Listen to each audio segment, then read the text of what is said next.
Are you one of those freaks that considers Nightmare Before Christmas a Halloween movie? It is, man. It's both. Which is the genius of the marketing. That's how they got you. It is. It's both. Do you watch it at Christmas? That seems fucked up. It's only Christmas in the second half. It's Halloween in the first half. You watch the first half and then you turn it off and say, oh, well, I guess we'll wait 2 more months. Don't you have an Oogie Boogie tattoo? No! Why would I have that? I don't even like him. He's scary. I've said this before, but I can't believe that Nightmare Before Christmas is still, like, holding up Hot Topic all these years later. It's multiple generations now of Jack fans. Isn't that crazy to you? To me, Nightmare Before Christmas is, like, pure millennial core in the same way that, like, I don't know, Harry Potter, Hunger Games, 90s kids stuff, it feels very millennials to me. Like, what are current TikTok generations doing with Jack? Because, like, millennials can't still be buying Jack merchandise. They've had 20 years of disposable income now. I'm a Zoomer, and Hunger Games was huge when I was in middle school. Yeah, right. Maybe I should have said Twilight. Twilight is for the weird kids, you think? I think Twilight is for the romantic girls. The millennials are having kids and making them like stuff like that. I do think Disney won the culture war. Like, Disney Plus is like a complete cultural victory. Disney Plus is a cultural victory because they knew that every millennial parent was going to show their kid everything on there. And get mad when their kid doesn't like it. My kid does not fuck with any of the movies I liked. I'll be putting on Rescuers Down Under. I'm like, look, sweetie, they're in Australia. And my kid's like, turn it off. I want to watch Frozen. Again? Coney, what's your favorite horror movie?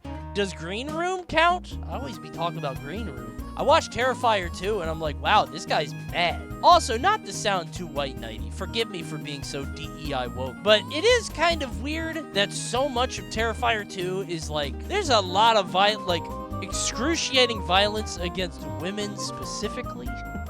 Is that woke of me to say?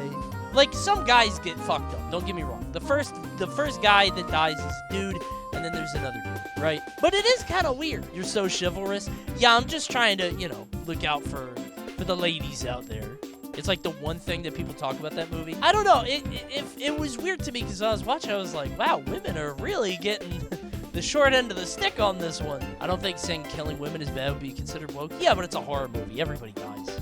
It's just weird in Terrifier 2 because all the really bad shit happens to the girls. Terrifier 2 is all about, like, the extreme gore, though. But I watched Terrifier 2. It was pretty good. I'm watching horror movies now, and I watched half of The Witch, and I like it a lot. I watched The Menu, didn't really like it. I get what it was going for. I watched Evil Dead, which was pretty good. I watched Evil Dead Rise, which was pretty good. I watched In a Violent Nature, and I just got bored. Like, I get it. I know what they were trying to do, but that shit just kind of dragged a bit. The Menu sucked ass. I thought it was great. I think what it tried to do was great. It just wasn't. I can respect the intent. Mr. Watches movies. Bro, I'm trying to be. I'm trying to watch more cinema. You know what I mean? Next movie I think I'm watching is Heat with Al Pacino and Robert De Niro, which is a hard pivot from horror. But I also want to watch Scream. I really want to watch Scream.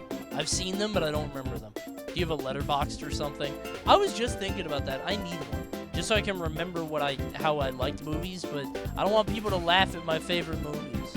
Everybody's gonna look at it and I can't at me, and that's gonna hurt my feelings. Saw Megalopolis Monday, and it's one of the worst movies ever made. Was it fun bad or just bad? It is weird how directors kind of lose their touch, right? It's gotta be so scary to be a director or a YouTuber. Just, you gotta put out stuff and hope that it works, and you spend all this time and energy on it. Being a streamer is great, because I'll be like, let's try this, and then it doesn't work, and I'm like, damn, that sucked. Oh well, I'll try again tomorrow. It's way better to be a streamer. I feel like if you're a YouTuber and you work on a video for like weeks and it's 10 out of 10, there's gotta be nothing that hurts more than that. That's got to hurt. My ass though, whatever. I'll stream another day, come up with another idea, hope it works. If it doesn't, we Hunger Games. Fuck it. Saying this shit like you ain't a YouTuber. Nah, man, it's different. I'm not a real YouTuber. I'm a streamer first. Like, if people show up to the YouTube, I'm grateful, but they don't have to. If my YouTube got 10K views, I'm not making any money off it anyway, so... Coney is not built for the tuber lifestyle. I've wanted to do like an actual like high effort YouTube channel forever, but I just don't have the motivation like consistently.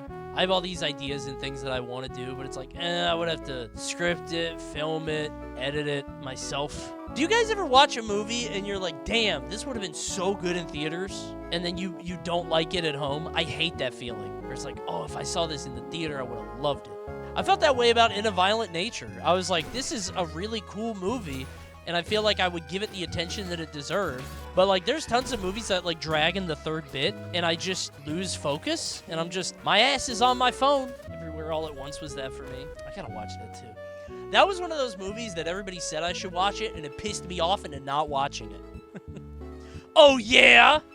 It's so good, huh? Well, if it's so good, then why am I not watching it? Why do I not care? Everything at once are seething. No, you have to watch it. It's the Undertale of movies, and I mean that genuinely. Undertale's a good game. The original Hostel film in theaters is rough with other people. Eli Roth is a fucking hack. And I say that as somebody who loves exploitative, over-the-top, edgy bullshit like Lars von Trier. I love that. Eli Roth sucks. Shock for shock's sake? Yeah, but, like, I'm okay with it, even if it's, like, super pretentious. His shit is just bad. How'd you feel about Longlegs? Dude, I didn't get to watch it. I want to watch it so bad, but Longlegs it wasn't streaming anywhere. I was sure it was free on Netflix, and I thought it was a Netflix movie. So my ass was like, oh, I'll just watch it on Netflix sometime.